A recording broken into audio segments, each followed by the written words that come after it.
today in our yoga agency interview, we are here with the wonderful Josephine Mcgrail, intuitive healer, yoga facilitator, and international wellness coach and speaker. And Josie actually does a lot of our wellness talks and yoga classes for our clients at the yoga agency. And I can say on behalf of all of them and myself that we absolutely love her. And we're so grateful to have you here today. We could literally talk for hours, but I wanted to focus on the concept of energy today, as I know you refer to it a lot and it's very important in the work that you do. Could you start by telling us a little bit about what energy actually means and why it's so important? Absolutely. So first of all, just thank you so much for that beautiful welcoming. Had I known it was going to be that amazing, I might actually have recorded you myself and just played it back on a rainy day. That was really cool. Just thank you. And it's a pleasure to be here with you. So energy, why it's important and what it is. So for me, energy is absolutely everything that we see. So that means it's even these cushions, this beautiful sofa that I'm sitting on. Of course, it's all of the elements, but it's absolutely everything that we can touch. But then energy is also everything that we can't touch or see, but that we can feel. And the way that I like to relate to that is, so you know, sometimes you come into a room and you've never been there before and you come to someone's home, it's like I came to Tilly's today, and you either instantly like it, you get a really good feeling, and it's not just about how it looks, but it's about how it feels. You either instantly feel attracted to it, feeling like, oh, this is nice, or you instantly get the opposite. Or perhaps you have a very neutral feeling, but it's a feeling of the space. It's the energy of the space that you're connecting to. And it's the same thing that happens when we're together as people.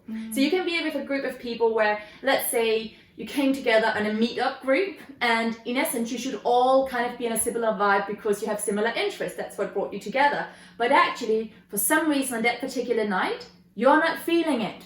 And why are you not feeling it? I mean, you know, you've got the same interests. You're here in that specific topic that you're really into, so all of the outer circumstances are perfect, but the energy of that night isn't right for you. For some reason, one reason or another, there's something there that doesn't work for you. So again, that's talking about energy as a feeling, as well as energy in the physical world. So, you know, and again, people that are into energy can go, oh, but you know, Josie, a sofa or cushion isn't energy, it's kind of a dead, it's a thing. I disagree. So when we look, it's interesting. When we look through a microscope, if you look at your body, right now to you I look like a dead shape, right? It's like my arm is here, and the rest of my torso is here, right, etc. When we look through a microscope, we come to understand that that which looks very dense is actually a collection of tiny little cells that are moving energy. And a similar thing with everything else that we see around us. If I look at your beautiful cushion, as much as to the naked eye just looks like a dead shape, you know, really pretty kind of pattern, kind of silk material, right? Anyway, when I look through the microscope, I would be like, man, there's some stuff going on here, right?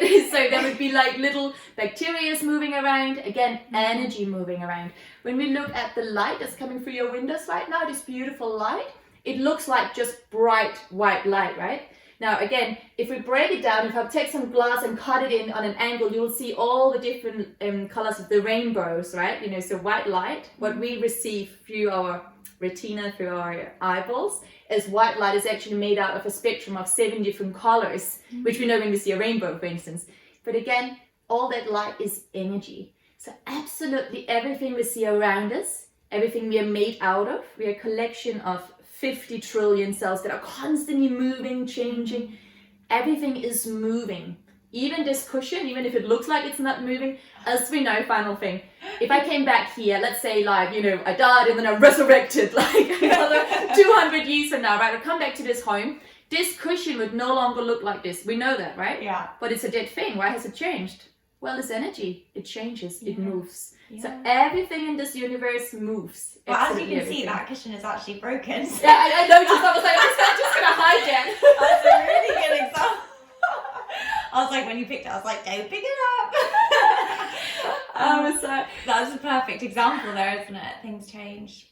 Wow, I find that so interesting. I mean, you always know that like when someone walks into a room, the energy can change. That's something you grow up hearing, like, oh, and he walked into the room and suddenly it was so awkward. That's it. But like we forget it because, you know, sometimes you hear energy and you think that just sounds a bit. It's like woo-woo, right? Yeah, it's a little bit. It sounds a little bit off. That's it. But actually it's so fundamental, and so interesting to hear you talk about it. The way I see it is kind of like, imagine you're a light bulb, right? So we all know a light bulb, and if it's not switched on, it's just cold, right? But if you switch it on and you really activate that energy within the light bulb, even if you take your hand close to the light bulb, you'll feel the heat of the light bulb, right? Well, you can't see it. I mean, yes, it's switched on, but you can't see the heat coming out.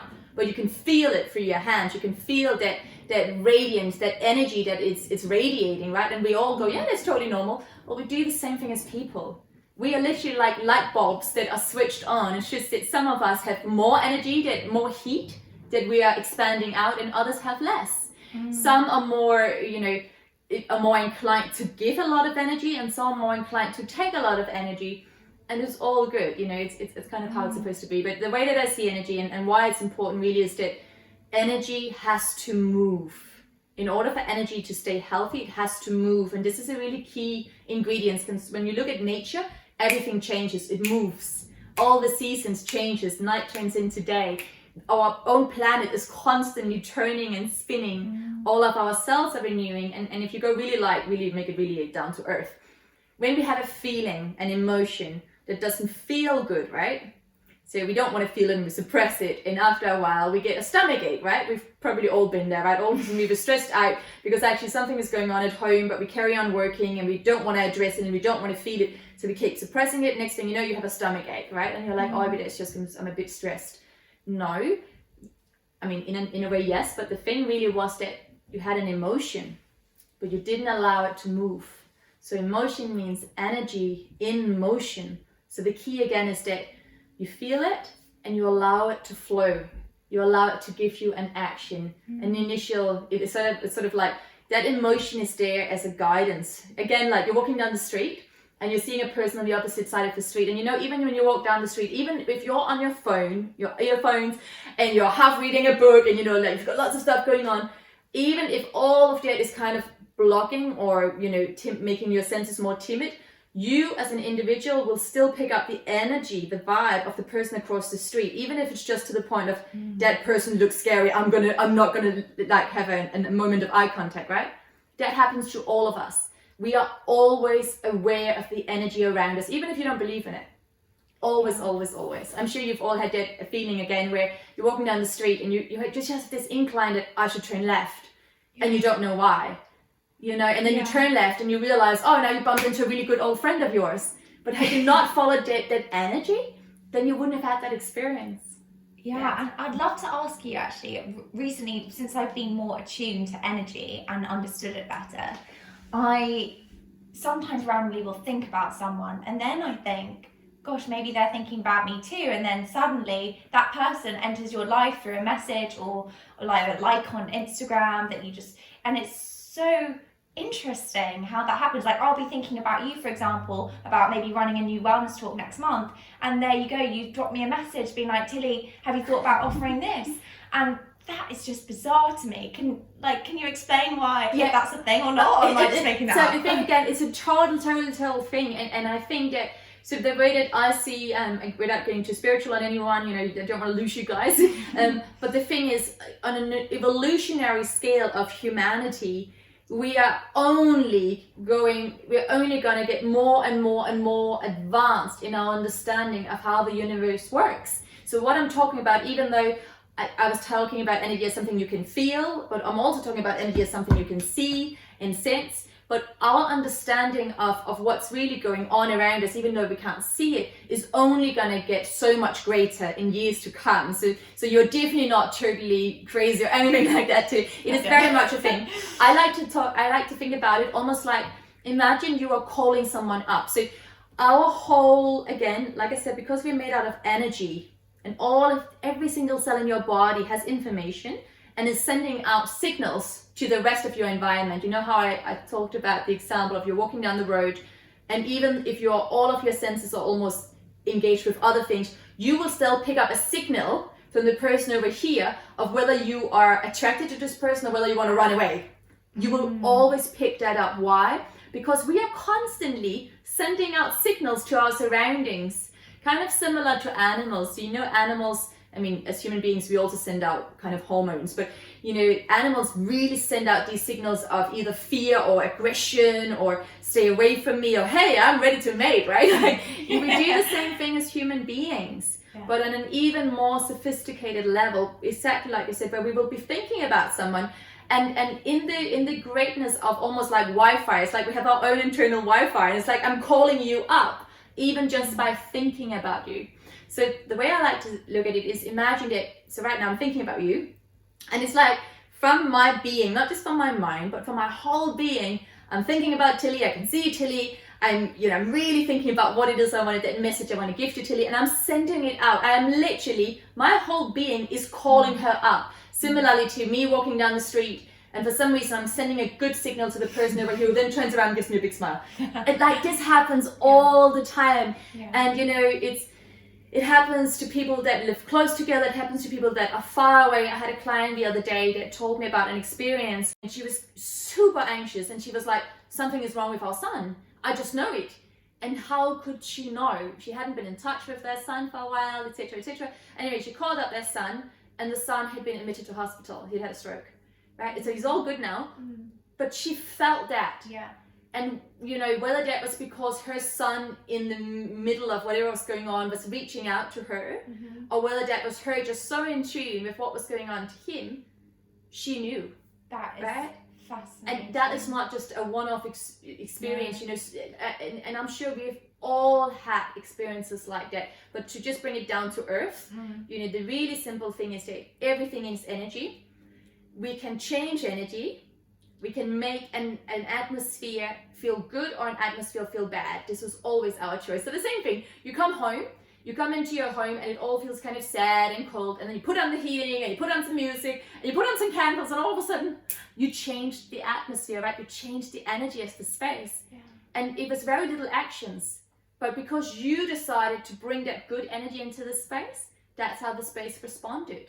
So it can be really small things, it doesn't have to be like, I must now know how my son is feeling and that he's been to hospital, otherwise I'm not in touch with my energy. It can be really small things. Yeah, that's amazing. Wow.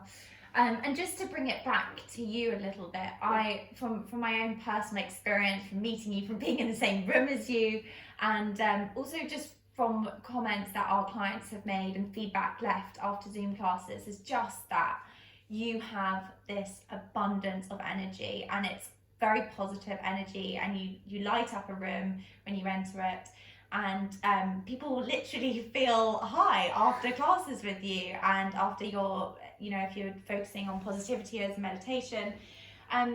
So I just wanted to ask you, because I'm not someone who necessarily believes people are really naturally good or bad at something. I think you get good at something through in doing something intentionally. But what is it that you do to help keep your energy levels up? And what do you do when your energy levels are low as well? Okay, so I think just before I answer that, if you don't mind, I think the main thing for all of us as human beings is to become really clear about our intention.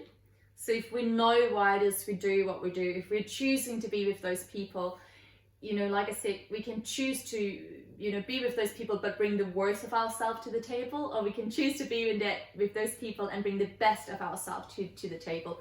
And like you said, it's always a choice, and then it's committing to that choice. And I do a similar thing with myself as well, because of course I'm a human being, of course I have emotions, energy flowing through me, and of course sometimes I feel very scared or very sad or very angry. All emotions that we learn as kids aren't good emotions.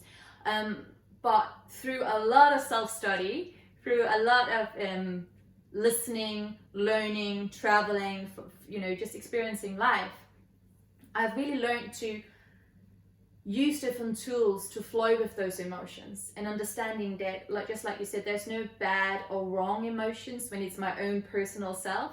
I would never bring, great sadness or great anger into a room with other people, but when it's just me, I know that each emotion that I'm experiencing at that moment in time is there to teach me something.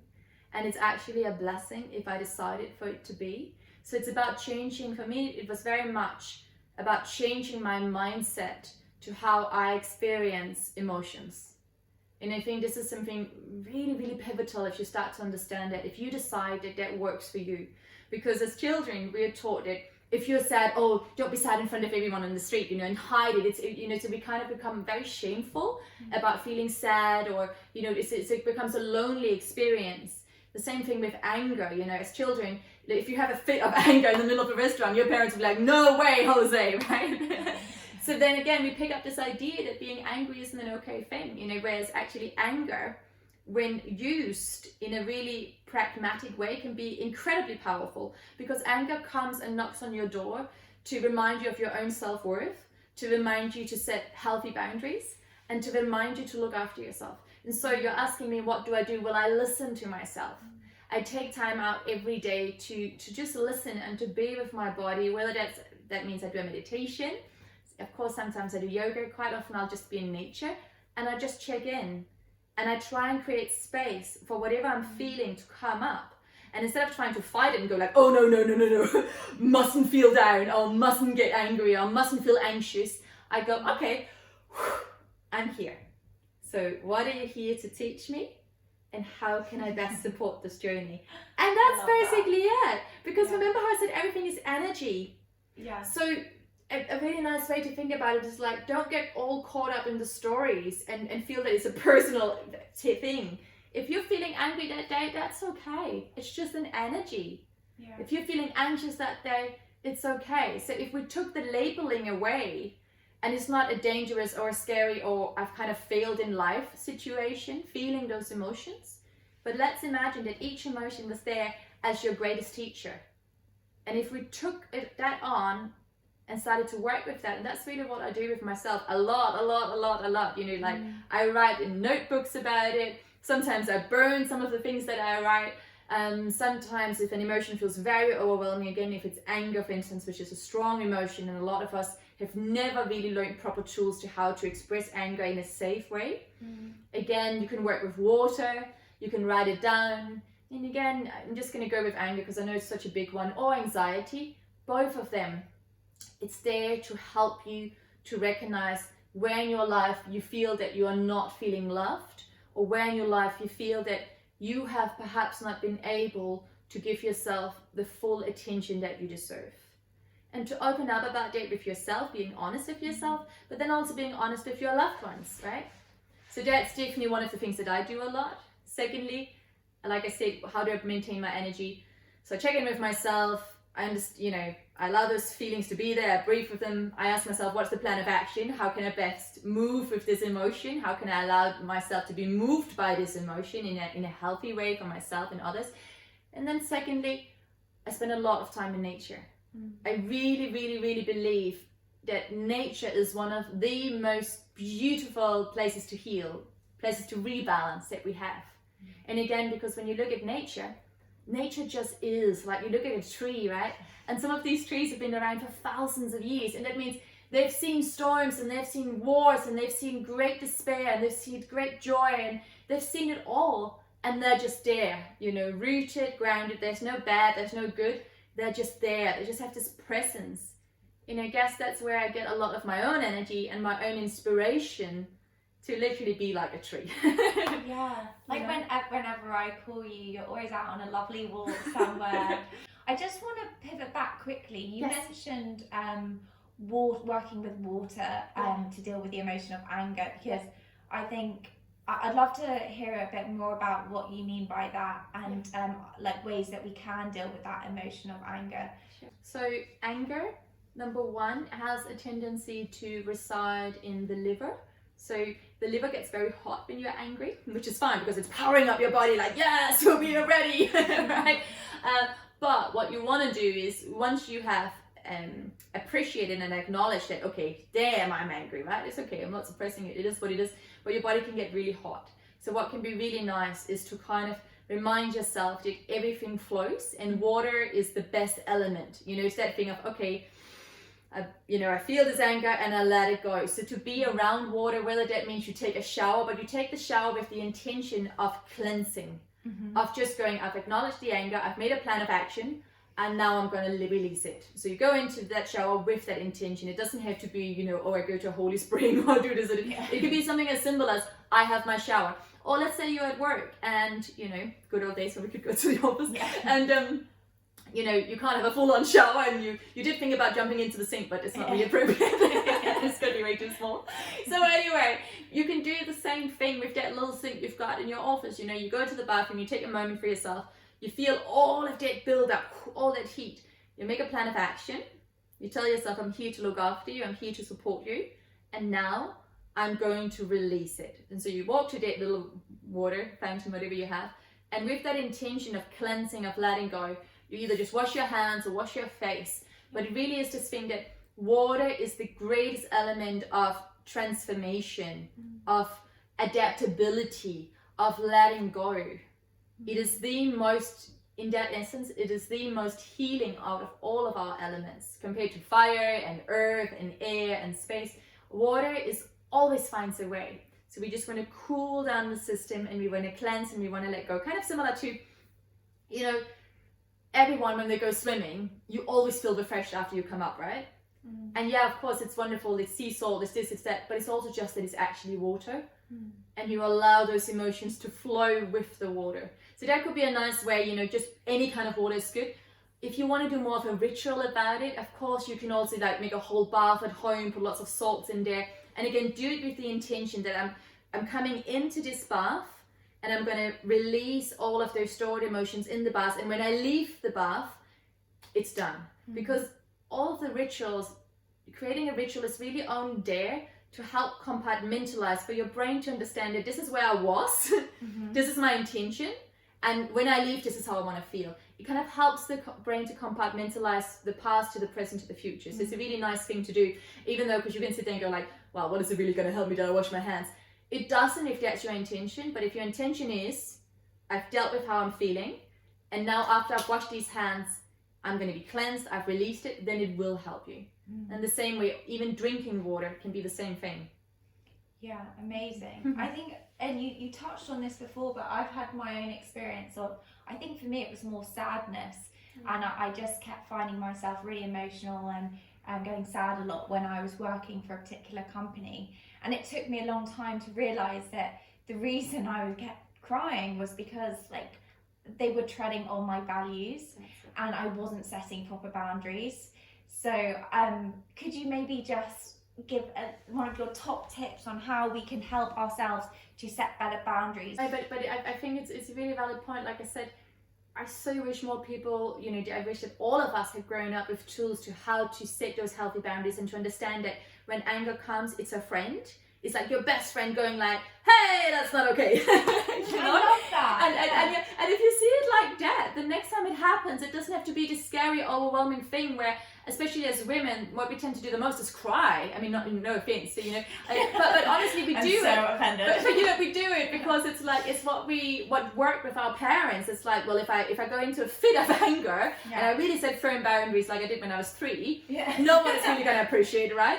But as a woman, if I cry, I can look all pretty and all heartbroken, and then probably my boss will listen a little bit more, you know? Oh my God, or probably my boyfriend will listen a little bit more, right? Or the opposite, men, again, they weren't allowed to express their anger, so they just won't say anything. They'll bottle it all up, get all uptight, but won't say a word, right? Yeah. That's not good either, you know?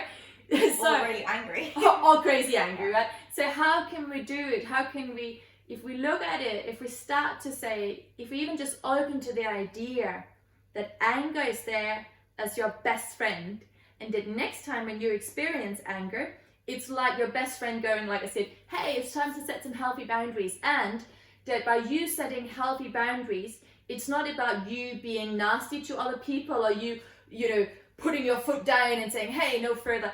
Actually, when you tell others where your boundaries are and where your values are, you are showing others how you wish to be loved.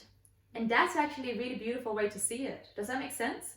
Yeah. Right? So it's like, especially in relationship with our loved ones, but also in work relationships, if you don't tell others how you wish to be treated, then how could you ever expect them to know? Yeah. You just can't. And then of course there will be some people where you will set a boundary and you will say, actually, what did you mean when you said X, Y, Z? It made me feel like this. Was that actually your intention? Right? I mean, you know, you can challenge that. And if that person can't take that, then maybe this isn't the right place for you. And that's another thing we have to be open with, to understand that sometimes anger will come and you will start to put some boundaries down, but the person listening to your boundaries and to your ways that you would like to be loved might not be ready to hear that. And if they're not, give them some time, and if they're really not, it's not the right person for you. It just isn't. But then in the long run, that's better for you anyway, right? Yeah. So anger is always there as your best friend going, hey, we need to stand up for ourselves. We need to reflect. What are my values? Am I living in alignment with my values? And if I'm not, instead of just one day, like, standing up and be like, that's it, I'm leaving, I'm changing career. All of these things don't have to get so dramatic. Maybe if we just started setting those healthy boundaries, and the healthy boundaries could even be, again, I'm going to go with even the relationship with yourself, because that's the first relationship, right? So the first relationship is our relationship with ourselves. Quite often anger appears because we haven't validated our inner self. And so in really short terms, that just means, let's say it means a lot for me. It means a lot for me to be in nature, as you know. Now, if I don't prioritize being in nature, and let's say a whole week goes by, I haven't been in nature, then the weekend comes and my loving boyfriend turns around and he goes, you know what, babe, let's not go to the countryside, let's just go straight into the city and do this and this and this. And now if I once again decline myself the experience, because let's say that entire week I kept saying, no, Josie, no nature for you, I'm not going to prioritize it. Then by the time the weekend comes, I'm already feeling that I haven't given myself what I needed. By the time my boyfriend says that, which he doesn't mean to be nasty, right? He's not nasty. He's just, saying, hey, let's do something else. I'm flipping out, right? Yeah. Why? Because it's not his fault. Because I hadn't listened to myself for 7 days. Yeah. So it always goes back to how we treat ourselves, right? It's so powerful. Anger is always there as your best friend. That's it. Wow, I think that's actually going to be a game changer for me. Thank you so much, Josie. You're welcome. I'm conscious of time, so I want to ask you before we close, as a freelancer who has to wear multiple hats all the time, yes, how do you keep your energy high and deliver your classes as well as you do, but also grow your business? Yeah, so I understand. It's a really good question. It's one that is always evolving. I think, again, the same things apply. Take time to reflect. Take time to ask yourself, what is my why? What is my values? Because your values may change, and they should change throughout your life. That which was your why, that which got you out of bed, that which got you motivated as a child will be different to when you're a teenager or an adult. And like I said, everything moves. Energy moves, everything moves. And so your values are going to move. So you have to keep checking in with yourself. And and they can even move on a daily basis or on a weekly basis or on a monthly and a yearly basis. And that's why I think taking the time out to reflect, and again, it doesn't have to be hours of reflection. It could just be a few minutes over dinner or first thing when you wake up. But just to take that time and go, what is my why? What motivates me? And again, not so much from a mind perspective, but from a really energetic, a feeling perspective. What makes me feel good? What makes me feel energized? And as we know, for most of the time for me, it is nature, but another time is also very much seeing people, connection, right? Like I really, really crave it. Whereas again, my lovely partner, who's always being mentioned, my lovely partner, poop break. He does a poop break. He can usually for weeks go without, without interacting with that many people physically, whereas I really, really, really need it. So, the same way, some weeks we know that we really need to relax more, and that will be my priority, and I really try and stay true to that priority. And other weeks you need adventures and inspirations, and you can't get enough, And so, like, checking in with your values, what's important to you, what makes you feel good, that really just what makes you feel good, and keep checking in with that, and allow, and then also grab the moment when the inspiration hits, because I don't believe in, I'm going to be inspired on Friday morning, and that's when I'm going to create my next big project, and that's when I'm really going to go out to all my newsletter people and to my whole audience and go, hey, you should buy this next retreat I'm on, right? Because you don't know how you're going to feel on Friday. So for me, it's very much a catching the moment, going, hey, I'm feeling this inspiration. Now is when I make that email, right? Because inspiration, again, it's an energy. It's going to come and go. It's not, you can't just depend that it's going to be there on Friday because you schedule it into your calendar. And I know it's much more an intuitive way of living. And I know that a lot of people can sit there and go, well, I've got a 9 to 5, Josie. I need to schedule in my creativity.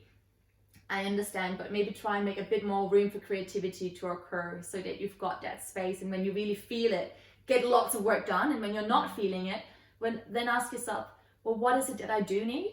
And maybe it's just half an hour on Netflix, or maybe it's 3 hours walking in nature, whatever it is. But don't judge yourself, and just allow yourself that space. Yeah, and I really think, because that is how I grow everything in my business. So absolutely everything. I don't analyze it, I don't criticize it. I really just go with what I feel excited about.